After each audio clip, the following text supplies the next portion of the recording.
ఇరుకిరుకు గదులు, చుట్టూ చీకటి, పెచ్చులుడే పైకప్పులు, బిక్కుబిక్కుమంటూ విధులు నిర్వర్తించే ఉద్యోగులు. ఇది ఒకప్పటి వరంగల్ అర్బన్ కలెక్టరేట్. కట్ చేస్తే సకల సౌకర్యాలు, విశాలమైన గదులు, ఆధునిక హంగులు, చుట్టూ అందమైన హరితవనం. నందనవనాన్ని తలపించేలా నూతన వరంగల్ అర్బన్ కలెక్టరేట్ రెడీ అయింది. ఈ భవనాన్ని ఈ రోజు సీఎం కేసీఆర్ లాంఛనంగా ప్రారంభించనున్నారు.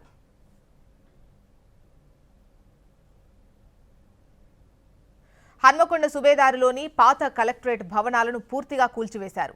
సమీకృత జిల్లా కార్యాలయాల సముదాయం, ఇంటిగ్రేటెడ్ డిస్ట్రిక్ట్ ఆఫీసెస్ కాంప్లెక్స్ పేరుతో నూతన భవనాన్ని నిర్మించారు.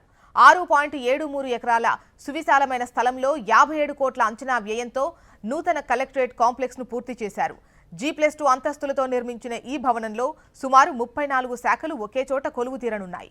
50 మంది కూర్చునేలా వీడియో కాన్ఫరెన్స్ హాల్లు, 210 మంది కూర్చునేలా సమావేశ మందిరం నిర్మించారు. ఫస్ట్ ఫ్లోర్లో 13 శాఖలతో పాటు మంత్రికి ప్రత్యేక ఛాంబర్ కేటాయించారు. సెకండ్ ఫ్లోర్లో 15 డిపార్ట్మెంట్స్తో పాటు 31 మంది కూర్చునేలా సమావేశ మందిరం ఏర్పాటు చేశారు. ఇక అన్ని శాఖల సిబ్బందికి అవసరమైన గదులను సిద్ధం చేశారు.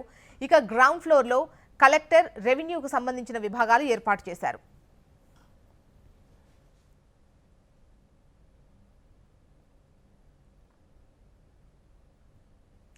కలెక్టరేట్కు వచ్చే వాహనాల కోసం ప్రత్యేకంగా స్టీల్ ఫ్లోర్ ఏర్పాటు చేశారు.